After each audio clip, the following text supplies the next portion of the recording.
Queremos saber cómo pulsamos hoy para transformar el mañana. El pulso y la trama. Bienvenidos, bienvenidas, bienvenides al Pulso y la Trama. Estamos comenzando este último episodio de la primera temporada. Y hoy vamos a estar hablando de un tema que no tendría que haber estado al final porque me parece que es muy relevante. Vamos a hablar un poco sobre la cuestión de género en la gestión cultural y específicamente en la gestión cultural comunitaria. Y para eso tenemos a una compañera que viene directamente de Matanza. Ella es compañera del Movimiento de Cultura Viva Comunitaria de Argentina, es gestora cultural, es docente, es impulsora de los proyectos Gravedad Cero Circo, Frente de Artistas del Oeste. Le damos la bienvenida a Tamara Peña. Gracias por venir. ¡Bravo! ¡Bravo! Gracias, muchas gracias. Gracias por estar. Bueno, Tamara, desde el año pasado que nosotras nos conocimos cuando estábamos haciendo la producción del primer Congreso de Cultura Viva Comunitaria del conurbano bonaerense que se hizo ahí en Matanza, en la Escuela de Arte Leopoldo Marechal, que tengo muchas ganas de charlar con vos y me parece que cuando hablamos un poco de que teníamos que tener un episodio destinado a esta cuestión del género en la cultura, surgió tu nombre como que, bueno, sos una referente en el hacer práctico y, bueno, para eso estamos. Así que lo primero que te quería preguntar es que nos cuentes un poco sobre tu experiencia, quién sos y estos dos proyectos que impulsás, que son Gravedad Cero y el Frente de Artistas del Oeste. Bueno, sí, vamos a decir que yo me incorporé a Gravedad Cero por el Frente de Artistas. O sea, Gravedad Cero como que contiene varios procesos, como el Frente de Artistas y Tecla, que es otro proceso. Es cierto, me olvidé de mencionar Tecla también. De La Matanza. Entonces digo, yo me sumo a Gravedad a partir del Frente de Artistas porque en algún momento nos dimos cuenta que éramos como las mismas personas llevando adelante como el mismo proceso y en términos de plantearnos también un crecimiento a nivel institucional, cuando surgió la idea de armar la asociación civil de Gravedad Cero, ahí dijimos, bueno, o sea, como terminemos esa fusión que termina en la práctica funcionando y démosle como esta institucionalización a partir de la asociación civil. Entonces ahí, desde el 2023, soy la secretaria de la asociación civil. Ok. Pero Gravedad Cero existe hace 13 años. Gravedad Cero exactamente. En mayo se cumplió 13 años de ese proceso que surgió como una iniciativa de 4 jóvenes, muy jóvenes, que hoy justo hablábamos, de 4 jóvenes que se encontraron en esta situación de estar haciendo tela en la plaza y por qué no alquilar un lugar y empezar a dar clases en un lugar específico. Digo que en el barrio no había, como con un diagnóstico de que, bueno, no se estaban realizando ese tipo de actividades en la Ferrer, que digo, Gravedad es del AFE. Y bueno, ahí surgió como ese impulso y eso le dio vida a un montón de otros procesos y de gente que se fue sumando también a construir lo que es Gravedad Cero hoy, que ya dejó de ser una escuela de circo, es un centro cultural con talleres específicos de circo, pero también de ajedrez, de arte, de huerta. Claro, fueron ampliando un poco. Se amplió y bueno, y la idea es poder seguir ampliando y también creciendo en proyectos, que si bien en este contexto cuesta un montón sostener lo que ya hay, pero sí con mucha energía de poder seguir sumando proyectos al espacio. Ahora estamos impulsando 2 proyectos, que uno es el de la biblioteca, sí, y otro de un espacio de muestra de arte permanente. Mira. Chiquito, sí. O sea, porque Gravedad tampoco es muy grande, pero sí con como este impulso de pensar, La Matanza, si bien es un territorio muy grande, hay pocos espacios de muestra de arte. O sea, tenemos solamente en Ramos Mejía y en la AFE, en la Casa de Cultura del AFE, que empezó a funcionar hace poco. Pero es más estatal, digamos. Claro, que es del municipio, y después no tenemos o sea, no hay un museo, Ujú. ¿no?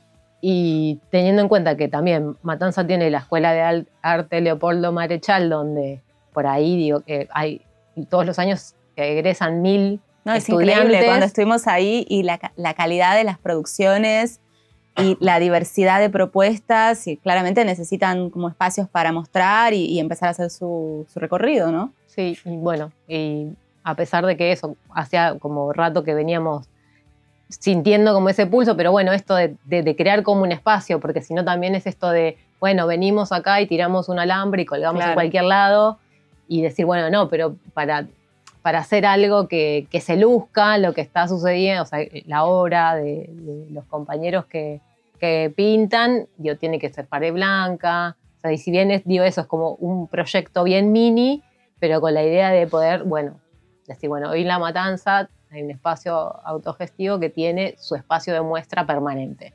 Increíble. Ya arrancaron con una muestra. Arrancamos con el acondicionamiento del espacio. Bien. Así que pensamos que ya próximamente vamos a tener como nuestra primera inauguración de muestra.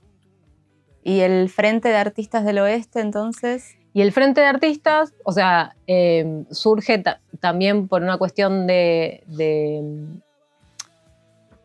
pensar más en colectivo, o sea, como pensándose en toda La Matanza, surge con la idea de empezar a activar más la parte gráfica, porque, bueno, muchos de nuestros compañeros son de las visuales, digo, Emi, Lucía, y más también de poder poner eso al servicio de la producción en acción de demanda. Entonces, digo, Como acción política, o sea, claro. Juntarse no tanto para hacer proyectos específicos, sino para, sí, para acompañar, visibilizar las distintas demandas del sector. Sí. Está bien. Entonces, empezó a funcionar como de esa manera y también, digo, fue de artistas, digo, porque fue de espacios también, o sea, fue como la previa del Tecla, que después Claro. se transformó.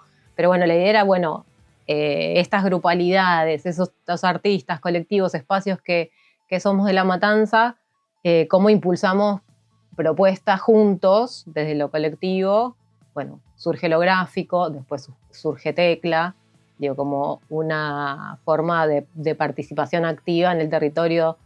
No sé, participamos de las vigilias del 23 de marzo, Sí. 2 años seguidos organizando la parte artística. Se hizo pegatina, o sea, el Frente organizó, o sea, hay una pegatina que es emblemática para nosotros, que es el mapa de La Matanza con los centros clandestinos de detención. Digo, como algo gráfico muy potente para empezar a interpelarnos también. Como intervenciones en el espacio público desde el arte. Claro. Y ahí fuimos acompañando, no sé, lo de Santiago Maldonado, temas de gatillo fácil como Lucas Verón. O sea, hubo siempre la intención eso, de intervenir en el espacio público para activar la memoria. Y hay como una pegada muy juvenil ahí también, ¿no? Sí, porque ellos son jóvenes. Bueno, ellos son los jóvenes. Siempre ellos. No, porque me quedo pensando en cómo entraron ustedes, porque ahí te iba a preguntar un poco sobre tu participación en la delegación argentina en el Congreso de Cultura Viva Comunitaria, que fue de Culturas Vivas Comunitarias, que fue en Colombia en abril. Pero me gustaría entender cómo fue esta entrada de toda esta grupalidad, estos colectivos, estas colectivas, en tanto movimiento de cultura viva comunitaria, ¿no? ¿Cómo fue eso? Sí, fue un poco a partir del Frente de Artistas por esta búsqueda también de la red, ¿no? Como dentro del proceso de la creación del Frente fue un poco en esta sintonía de pensar en lo colectivo, o sea, como salirse del espacio, en este caso Gragacero, para armar redes sí, y acciones conjuntas. Entonces, digo, sale un poco, digo, cuando conocimos el movimiento dijimos, bueno, o sea, tiene lógica para nosotros seguir ampliando esta red que venimos construyendo. O sea, esto de, bueno, LAFE, Matanza y, bueno, Buenos Aires, Argentina, Latinoamérica ahora, ¿no? Claro. ¿Y cómo fue esa experiencia ahí en Colombia? ¿Fue la primera vez que ibas a un congreso de cultura viva o no? Fue la primera vez latinoamericano. En la Argentina fuimos al de Entre Ríos, Paraná, en el 2022. Sí, justo antes de entrar, Rafa me hizo hablar un poquito también de ese tema y también lo reflexioné en ese sentido, que en la lógica nuestra de los procesos, como que tiene sentido esto de ir como armando las redes de lo más chiquito a lo más grande y poder pensarnos desde las similitudes, ¿no? Los acuerdos que podemos hacer desde las bases, digo eso, como acuerdos básicos de en lo que coincidimos, digo, siempre fue algo que la verdad que nosotros, digo, desde Tecla nos sentimos bastante orgullosas de pensar el proceso en esto de siempre tratamos de ser como muy inclusivos, o sea, no es que, bueno, hicimos un esfuerzo, sino que el planteo siempre fue, bueno, sumémonos desde lo que nos convoca, que es la cultura, Sí. con los acuerdos mínimos de decir, estamos todos en esta, defendemos lo mismo y nuestro objetivo es el mismo y después, o sea, no sé, lo partidario como Claro. queda afuera, cada uno puede pensar, o sea, con esto, no lo básico, no sos de derecha. Claramente hay el algo que límite coincidimos. en el límite está ahí, pero digo, después podemos construir a pesar de nuestras diferencias, que digo que hay, que las tenemos y que no todos tenemos, o sea, eso, no partidariamente podemos no coincidir, pero aún así podemos construir cosas juntos. Yo creo que algo de eso pasó en el Congreso de Matanza, porque éramos un montón de organizaciones que quizás no nos conocíamos y bueno, intentamos armar algo en común, bueno, con sus dificultades, pero que salió espectacular. Buenísimo. No sé, ¿lo viste así o lo viviste así también? Sí, y creo que digo, es como una premisa, ¿viste? Como de organizativa también. O sea, como, digo, que no siempre pasa, porque la verdad, también, digo, venimos hablando de otros procesos, de otros compañeros, y de repente esto, ¿no? De uno termina siendo tan fundamentalista de algunas cosas que se vuelve excluyente, ¿no? Sectario, te terminás como cada vez más. Y nosotros, eso, como en el proceso aprendimos desde el 2019 cuando organizamos Tecla, fue como eso, ¿en qué coincidimos? O sea, busquemos las coincidencias para poder construir esto porque es importante. Y fue algo que se sostuvo y se sostiene y a veces como nos asombra a veces, ¿no? Decir, bueno, se sigue sosteniendo porque hay algo de lo común y de la confianza que sucedió también en el proceso de decir, bueno, nosotros sabemos que esto tiene como una forma que permite que nos incluya a todos. Sí. Bueno, me gustaría entrar ahora en el tema que hablamos al principio, ¿no? De la cuestión de género, de ser mujer. Bueno, claramente sabemos que la cuestión de género supera la cuestión, ¿no? De ser una mujer, porque hay distintos tipos y formas de ser mujer, así que no estamos excluyendo, no estamos limitándonos al territorio de ser una mujer cis, ¿no? Claramente entendemos que en cuanto a perspectiva de género, incluimos a distintas diversidades, a distintas formas de ser mujer, a distintas formas de ser varón, bueno. Pero me gustaría hablar un poco porque claramente sos la invitada femenina, y porque lo vivo yo también, y porque entiendo que lo viven las compañeras, y porque es algo que si no se habla y si no se problematiza, se sigue reproduciendo, ¿no? Es mi perspectiva, así que quiero escuchar un poco cómo opinás vos y desde tu vivencia. ¿Cómo es hacer gestión cultural comunitaria siendo mujer? Sí, yo me quedé pensando un montón en la respuesta a eso. Digo, no es muy diferente a ser mujer en todos los ámbitos de la vida. Porque la verdad es que digo, las cuestiones de género nos atraviesan en todos los ámbitos y lo cultural no es excluyente para nada. Lo que sí digo, charlamos mucho con las compañeras el tema de qué pasa en la visibilización de de estas construcciones en general. Porque digo, en lo popular y en lo comunitario, los cuerpos de las mujeres están siempre como a disposición, ¿no? Como somos las que ponemos el cuerpo para llevar a, no sé, las ollas populares. Sí. Y en los espacios comunitarios, culturales también. O sea, es eso, es el estar ahí y poner el cuerpo para. Pero después eso no se traduce cuando, no sé, cuando vamos a otras esferas, con otros interlocutores, ¿no? Ujú. Como no se traduce en encontrar primero, una voz femenina también o disidencias del otro lado, ¿no? Para uno hablar, y a su vez como que nuestra voz siempre es menospreciada de alguna forma, ¿no? Sí. Hay un montón de veces donde, bueno, si vas a hablar de algún lugar por ahí, hablamos todas las mujeres y está todo bien, ahora habla el varón y parece que, o sea, su voz termina siendo... Tiene mucho más efectividad que la voz femenina. Sí.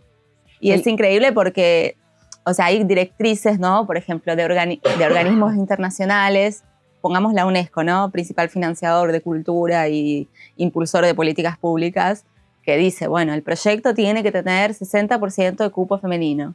Si no hay, listo, ese proyecto no es aprobado. Bueno, lo ponemos en los papeles, ¿no? En las políticas públicas, en las delimitaciones, delineamientos. Cumplimos con la Agenda 2030, pero en la práctica, ¿cómo estamos, no? Sí, cuesta un montón. Pero también cuesta porque, digo, cuando armamos la grilla de nuestros eventos y demás, hacemos un esfuerzo muy grande para ese 50 y 50. Y decimos, y lo que pensamos es, che, ¿por qué nos cuesta tanto encontrar a las mujeres? O sea, sí, vos sos la segunda mujer, fueron 10 programas. Bueno, pero es que no están, o sea, claro, ¿dónde están? ¿Dónde están? O nosotras tampoco quizás las vemos. No nos vemos nosotras mismas. No nos vemos. Y yo, bueno, digo, yo como docente hago un esfuerzo muy grande en buscar bibliografía escrita por mujeres que hablen de cultura. Sí. No hay. No. Hay muy poca. Y yo digo, ¿y dónde están? Bueno, ¿será que las mujeres están en los espacios culturales sosteniendo los procesos? No tienen tiempo para ponerse a escribir. Es una buena hipótesis. Porque eso también. Sí. Digo, ¿por qué a veces no llegamos a los lugares donde nos mereceríamos estar? Y muchas veces porque estamos cumpliendo otras funciones. Familiares, maternar. Sí, el maternar que hasta trasvasa el maternar biológico, porque a veces estamos maternando los proyectos. Exacto. Entonces, muchas veces, cuando hablamos de ese 50% que tenemos que buscar, o sea, nos cuesta un montón. Y sin embargo, yo sé que están ahí. O sea, porque después las veo, o sea, vos sabés, no sé, tenés una compañera que pinta, otra que canta, pero después no llegan al escenario, no llegan en las mismas condiciones que llegan los varones. Sí, o en los roles técnicos, no sé. Bueno, eso ni cámara, video, edición, todas esas cosas. Bueno, entonces, por más que estemos en un ámbito politizado, progresista, popular, seguimos reproduciendo ciertos estereotipos de género, desigualdades de género. Sí. Infelizmente es así. Sí, cuesta bastante. Digo, por un lado todavía cuesta como darse cuenta de la importancia, me parece, que tiene eso. O sea, porque muchas veces pareciera que dentro de la cultura comunitaria no importara tanto. O que quizás no se puede hablar porque es medio que un tabú. ¿Cómo puede ser, no? ¿Cómo puede ser? Sí. Y yo creo que eso, como cuesta incorporar como esas herramientas. Inclusive, no sé, también digo, como docente, a mis estudiantes, yo le planteo muchas veces esto, bueno, cuando vamos a escribir los proyectos, ¿cómo enunciamos? O sea, ¿qué palabras utilizamos para enunciar, no sé, cuando decimos los técnicos, decimos los técnicos y las técnicas, decimos el equipo técnico, Claro. las personas, la comunidad, ¿cómo hacemos para, o sea, parece, digo, eso, porque muchas veces, digo, cuando nos ponemos como en esa línea parecemos muy intensas en el sentido de que, bueno, pero es como mucho, es como muy extremo, y la verdad es que no, porque cada vez que, digo, es un trabajo extremo porque cada vez que lo hacemos también es una manera de visibilizar eso que pasa, sino pasa desapercibido y uno también cae en eso. Digo, yo soy mis estudiantes son todas mujeres. Sí. Y a mí me costó más o menos 2 meses. Todas, no hay un varón. No, decirle. Es un terciario. Todas y no todos. Wow. ¿No? Sí. O sea, y yo las veía y eran todas mujeres. ¿Por qué seguía utilizando el todos? Claro. No era necesario. Pero uno lo tiene tan internalizado al todos. Sí. Que tenés que hacer un trabajo de... Entonces digo, claramente digo, sí, a una que está como visualizando toda esta cuestión en esa situación fáctica de estar adelante de una clase, no poder decir todas, o en un grupo de WhatsApp, por ejemplo, Sí. donde la mayoría son mujeres. Claro, porque no podemos... ¿Por qué no decimos todas? Todas. Porque cuando decimos todos, o sea... Sí, es que la cuestión de género es intrínseca a nosotros también como parte del sistema patriarcal. ¿sí? Porque si estamos diciendo que nos hacemos cargo de más tareas, de que maternamos a los proyectos, no, lo vemos cómo lo hacemos.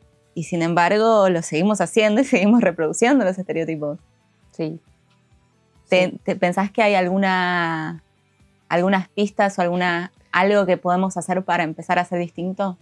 Yo creo que hay que insistir, o sea, como insistir en esto de visualizarlo, visibilizarlo y enunciarlo cada vez que una cree que es necesario. O sea, porque tal vez lo que digo, yo esto, como también pienso en esto, que hay una generación, digo, nosotros como que somos en esa bisagra, ¿no? Pero sí. Hay una generación que tiene internalizado muchísimo más profundamente todas estas cuestiones. Y puede ser real que no se den cuenta. Entonces, digo, y vos cuando pensás en esto, bueno, pienso en un académico que hable de... Y seguramente me resulte más fácil encontrar un varón que encontrar una mujer. Y me queda más cómodo también, porque buscar una mujer sería ponerme a trabajar para buscar una mujer. Claro. Que represente eso que yo quiero que se enuncie. Claro, que pueda hablar de ese tema. Entonces, bueno, es como, y sí, yo creo que nos toca eso como ser las que rompan. O sea, para salir del segundo y pasar a estar. A estar, sí, a estar ahí más visibles. Sí. Poder escuchar esas otras voces, porque también hoy estaba con una inspiración escribiendo algo sobre el Congreso y pensaba en esto pensaba como en los procesos, yo venía pensando en el proceso de gravedad, esto de los 13 años, de sostener, cómo se sostienen los procesos. Y que muchas veces pensamos que los procesos se sostienen con plata. Sí. Y yo no, bueno, los procesos se sostienen con cuerpos. Y esos cuerpos son esos cuerpos que aman lo que hacen, que aman a otros, que aman su trabajo, que aman su territorio, pero principalmente eso. Y yo creo que el feminismo viene a traer eso. De esa, la dimensión del cuerpo y del estar. Sí, y del sostener. Sí. Que muchas veces, cuando pensamos en los procesos, eso, como no pensamos como en el amor como una categoría. Claro. De conceptualización, ¿no? De trabajo. Y sí, como un ingrediente importante en lo que hacemos. Y en los procesos, tanto comunitarios, culturales, tiene que estar presente el amor. Bueno, pero también ahí se puede malinterpretar porque se puede decir, bueno, pero el amor no paga las cuentas, ¿no? Entonces ahí entra la cuestión también de las mujeres, ¿no? Porque a veces estamos sosteniendo con el amor un montón de compañeras que sostienen los comedores y bueno, pero el amor ha estado... Sí, amor tenemos todos. Sí, pero ahí es como cuando le bajamos el precio, pienso yo. O sea, como que el reconocimiento claramente económico de ese trabajo está claro que no, o sea, no se puede sostener. Sí. Sin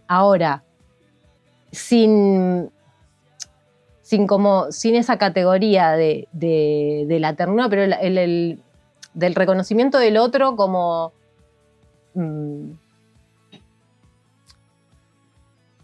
no sé, como de poder incluir al otro, digo, ¿no? Como, porque, digo, en esta cuestión de la competitividad, ¿no? La competitividad es muy masculina. Por eso, digo, en esto de, bueno... En el sentido energético, ¿no? Hablando. Sí, y digo, bueno, los procesos exitosos o cómo llegamos al éxito en nuestros procesos, en lo que hacemos. Bueno, tiene que ver con el competir con el otro y en cómo yo hago las cosas, o sea, y eso, te supero, soy más. Digo, para mí lo que viene a traer el feminismo es esto de, bueno, una convivencia más horizontal, donde no haga falta que el otro sea mi enemigo, sea alguien con el que tenga que competir. Que aplastar para poder subsistir yo, o sea, eso, como, bueno, no hace falta, podemos mientras, con los límites, ¿no? Sí, sí, sí. De entender que si o sea, el objetivo es preservar la vida, o sea, como, bueno. Hoy estas lógicas desde donde uno puede hacer, ¿no?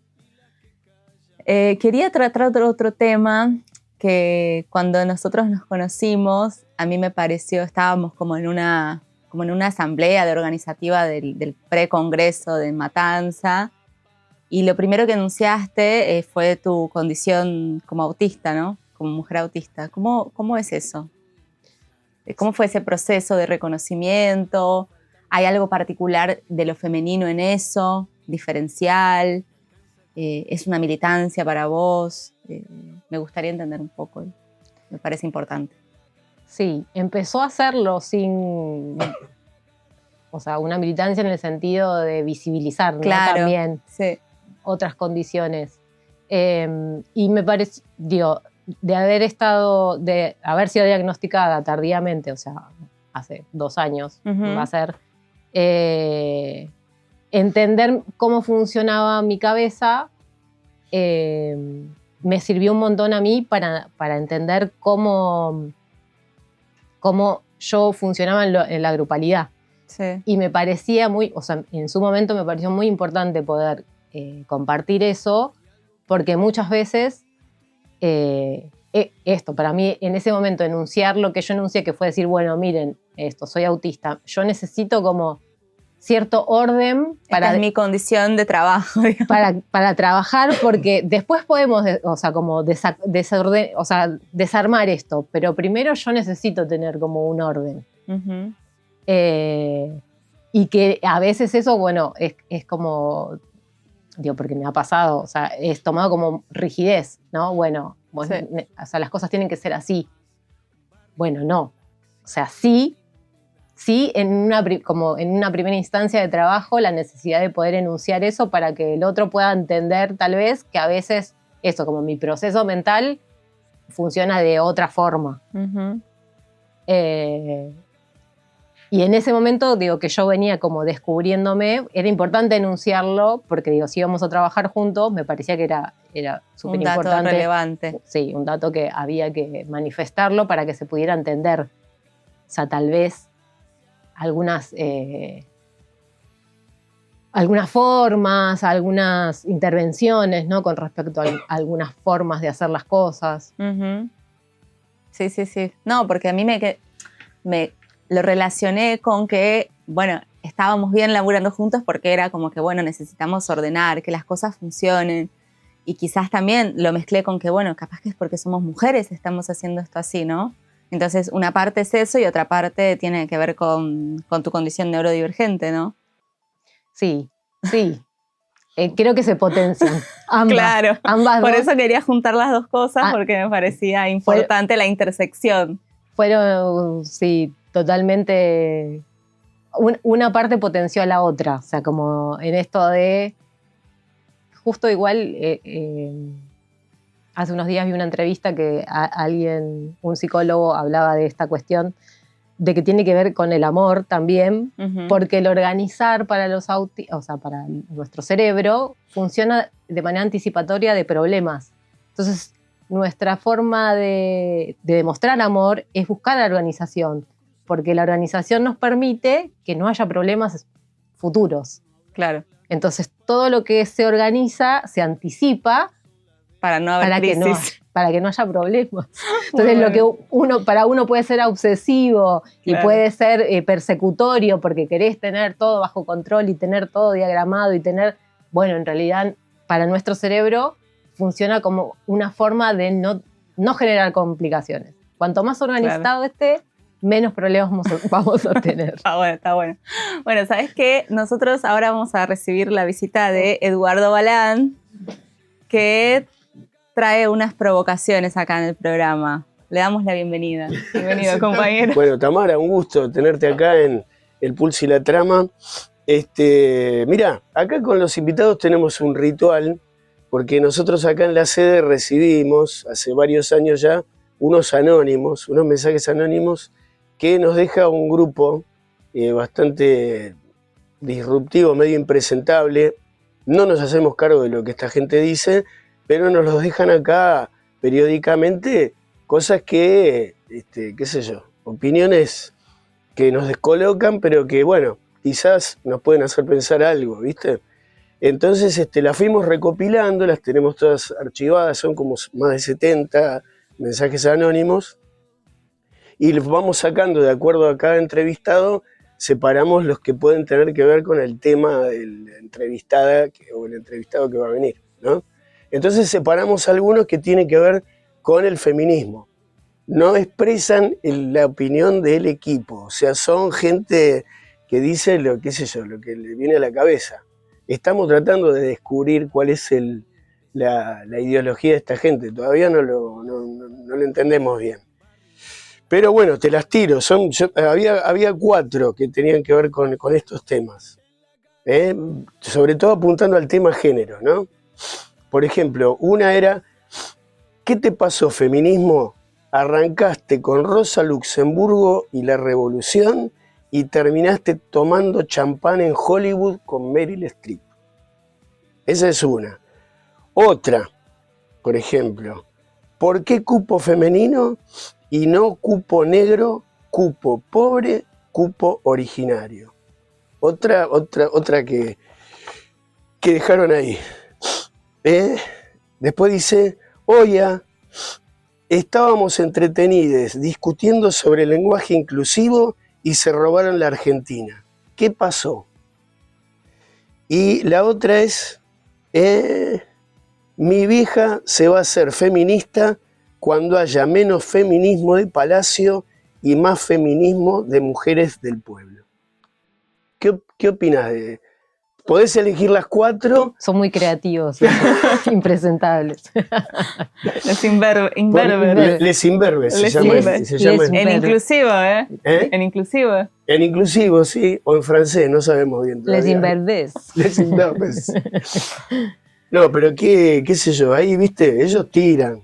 No sé, ¿qué opinamos? Sí, yo creo que conceptualizar el feminismo, esto que decía Diana antes, solamente en lo femenino, o en las mujeres, es un error, porque justamente los feminismos plantean con las disidencias, pero también con esto de las diversidades, también se plantea la idea de esto que yo planteaba antes, de que haya una igualdad de condiciones, pero es para todos. O sea, cuando hablamos de igualdad, es eso. Nosotros, hablamos desde nuestro lugar de género, pero entendiendo también que la intersección, hablamos de las mujeres, de los pobres, de los afrodescendientes, de pueblos originarios. Digo, la idea es que todos tengamos la misma posibilidad de que nuestra voz se escuche. O sea, no hablamos solamente enunciando nuestra voz como, bueno, nosotros nos tienen que escuchar a nosotras, nada más. Sino que la idea es que la igualdad se traduzca para todos, en un mundo donde todos podamos tener representación. Y con respecto a, claramente, asumir un feminismo que también se pueda cuestionar de que no es lo mismo ser una mujer blanca, cis, que ser una mujer negra, pobre y trans de pueblo originario. Claramente no es lo mismo. Necesitamos que más compañeras puedan expresarse, puedan también problematizar sobre estas conceptualizaciones. Claro que sí, hace falta muchísimo más. Yo creo que tiene que ver un poco con esta idea de para algunas, como así, para los hombres es más fácil acceder a ciertos espacios de poder y representación, para las mujeres blancas también es más fácil acceder a niveles de representación y espacios donde se las pueda escuchar. Eso no significa que no haya que no haya una visibilización de esas problemáticas. Sí necesitamos que más compañeras puedan poner la voz ahí para tener más amplitud. Pero bueno, es un trabajo que tenemos que hacer entre todos, me parece. Que no es solamente nuestro trabajo, porque si no siempre, bueno, ustedes las feministas resuelvan lo del lenguaje inclusivo, resuelvan lo de la situación económica del país, o sea, bueno, paren. O sea, paren un poco. Claro, ahí cuando... Bueno, desordeno un poco el programa, sí. No, pero yo pensaba, me quedé muy enganchado con el bloquecito anterior, porque cuando vos decías lo que cuesta a veces ir a buscar esas mujeres que de repente puedan hablar públicamente sobre su tarea, yo pensaba, a nosotros también nos pasa con la educación comunitaria o con otro tipo de arte territorial y comunitario. Tenemos que ir a explorar en los territorios dónde están esas personas, porque las que tienen visibilidad, varones y mujeres, son las que ya se subordinaron a cierto sistema jerárquico de qué es la educación, qué es el arte. Entonces, ahí, en tu planteo, hay toda otra visión del feminismo que me parece, el feminismo como un ejercicio de ir a buscar esas voces del cuidado y de lo diverso y de la construcción comunitaria que este sistema invisibiliza y que en muchos casos, en la mayoría de los casos, están dichos por mujeres, pero que también hay varones que son invisibilizados porque hacen una tarea también, entre comillas, medio de maternar a veces. Esos tipos no tienen destino en la política, incluso aunque sean varones, como desarrollan una tarea que es comunitaria, asociada a lo femenino, no cotizan en la política. En la política cotiza el que puede ser. Entonces, la verdad que a mí personalmente me parece que nos abre la cabeza esto que vos planteás, ¿no? Con el tema del amor, como categoría política de poder popular, no como un elemento que se oponga al tema de a la guita o que se paga o que no, sino como un elemento de construcción de poder, ¿no? Que hoy no lo valoramos, como no cotiza, entonces no lo valoramos, pero el poder popular necesita de ese valor, ¿no? Está muy bueno, para mí. Bueno, creo que hemos llegado al fin de nuestro episodio. ¿Querés comentar algo más? Me gustaría leer algo. Dale. Muy bien. Porque... Sí. Porque es justamente esa partecita, porque me quedó... la Comuna 13, un territorio atravesado por la violencia, pero también por el arte, por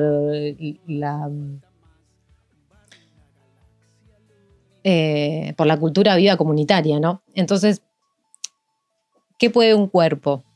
Un cuerpo puede sostener con más o menos potencia un espacio cultural. Puede sostener una idea, puede alojar, puede preservar la vida, puede detener la violencia. El recorrido por la comuna me dejó pensando en muchas cosas, en cómo los procesos evidencian que los espacios culturales no se sostienen solo con plata, se sostienen con cuerpos que aman la idea que los impulsa, aman a otros, aman el arte y la tierra que pisan. Los procesos son exitosos cuando el tiempo demuestra que eso que surgió un día aún está vigente en el corazón, y no solo eso, sino que se expandió a otros cuerpos en el camino. La capacidad de afectar y afectarnos es una de las mayores potencias humanas, la posibilidad de sentirnos tejido. En la comuna esto aparece como una práctica viva que insiste en activar la memoria. Es a través del arte, de las fiestas y los carnavales que esta comunidad preserva la memoria y honra a sus muertos. La fiesta, la alegría, como escudo humano que se encarna y se vuelve trinchera colectiva. Excelente.